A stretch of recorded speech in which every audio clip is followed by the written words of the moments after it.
మా రచ్చ రవి గారు కూడా ఈ రోజు మన కార్యక్రమానికి విచ్చేశారు. సో వారిని కూడా సవినయంగా వేదిక మీదకి ఆహ్వానిస్తున్నాము. ఈ సెలబ్రేషన్ లో పాలు పంచుకోవాల్సిందిగా రిక్వెస్ట్ చేస్తున్నాము.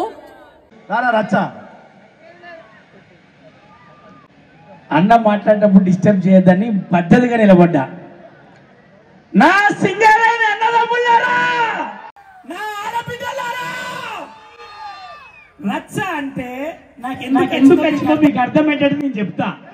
అన్న ఎస్సీ కార్పొరేషన్ సారు, నీ మిమిక్రీ చేసినప్పుడు శివారెడ్డి అన్న నువ్వు అర్థం కాక నీ కన్ఫ్యూజ్ అయిపోయి ఇద్దరిని చూసుకునే వరకు నా వయసు అది అయిపోయింది. ఫస్ట్ ఆఫ్ ఆల్ ఇక్కడ కూర్చున్న యూత్, మన రామగుండం గోదావరి యూత్ యూత్ అనుకున్నాను ఒకసారి వాయిస్తోండి. మన రామగుండం గోదావరి యూత్ అనుకున్నాను ఒకసారి వాయిస్తోండి. యూత్ అనుకుంటే వేసుకోండి. ఒక్కసారి మనకి ఎవరి పండుగలో వాళ్ళు తారాజువలు, రాకెట్లు, ఆటం బాబులు పెట్టుకొని ఇంటికాడ కూకునే మనందరినీ ఒక సముద్రం లాగా, ఒక పెద్ద సముద్రం ఉన్నది అనుకునేలాగా ఏకం చేసిన మన రాధోకి, మనకు ఎమ్మెల్యే గారికి ఒకసారి గట్టిగా వేసుకుందాం. గట్టిగా ఇంత మంచి కార్యక్రమానికి మరి గోదావరి గడిలో పుట్టి ఒక మిమిక్రీ ఆర్టిస్ట్ గా, ఒక హీరోగా, ఒక మంచి కళాకారుడిగా, మరి ఒక రాముడు అయితే ఒక లక్ష్మణ్ లాగా, ఒక ఇద్దరు అన్నదమ్ములు సంపత్, మరి అలాగే శివారెడ్డి అన్న, వీళ్ళిద్దరు కూడా ఎంతో మంచి ఉద్దేశంతో ఒక మంచి కార్యక్రమాన్ని ఏర్పాటు చేసిన మన శివారెడ్డి అన్నకు ఒక్కసారి ఇప్పుడు నేను చెప్తా ఎందుకు వేసుకోవాలన్నది. ఇప్పుడు స్టార్ట్ అవుతుంది. తాగబోతే రమేష్ అన్న తాగడు అన్నాడు. మరి రచ్చరావు తాగుతాడానే? మరి రచ్చరావు తాగుతాడానే? ఇదే బదనాము. నేనేమంటా, దీని అమ్మ జీవితం అన్ని మర్చిపోనికే మందేస్తాం, కానీ మందేసినాకనే అన్ని గుర్తుకొస్తాయి అని ఒక డైలాగ్ చెప్తా. బలగం సినిమా చూసింది కదా, చూసిల్లా?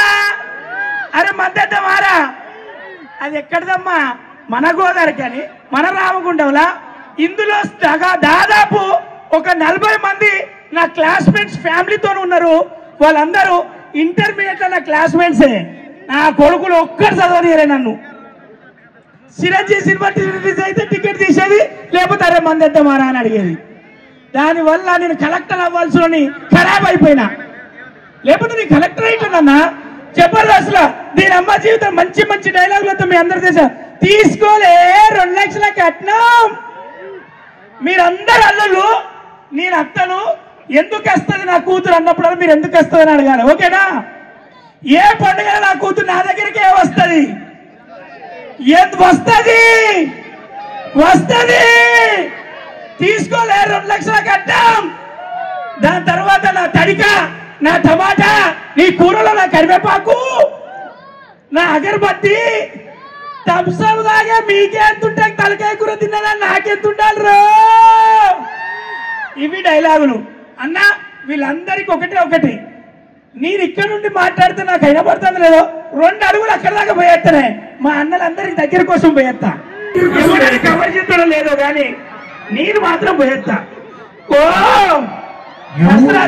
ఇంత టాలెంటెడ్ రాగుల్ని మీరు ఎటుకు పోరు, మీరేం టెన్షన్ పడకూడదు. ఆ కెమెరా దాడి మా ఊళ్ళో కనపడాలి. నేను కనపడటం లేదో డౌట్ వచ్చింది. ఒక్కసారి ఏమనుకోతుంది, ఒక్కసారి రాగులనే మీకు నిద్ర వస్తానయ్యా. స్పీచ్ నిన్నరా అసలు ఏం నచ్చింది? ప్రోగ్రామ్ స్టార్ట్ అయిందా? జరగలే అంటే కనపడ్డా కొంత దూరం అన్నా కనపడనా? ఆవులంటే ఉంటుంది అత్తనా జరుగు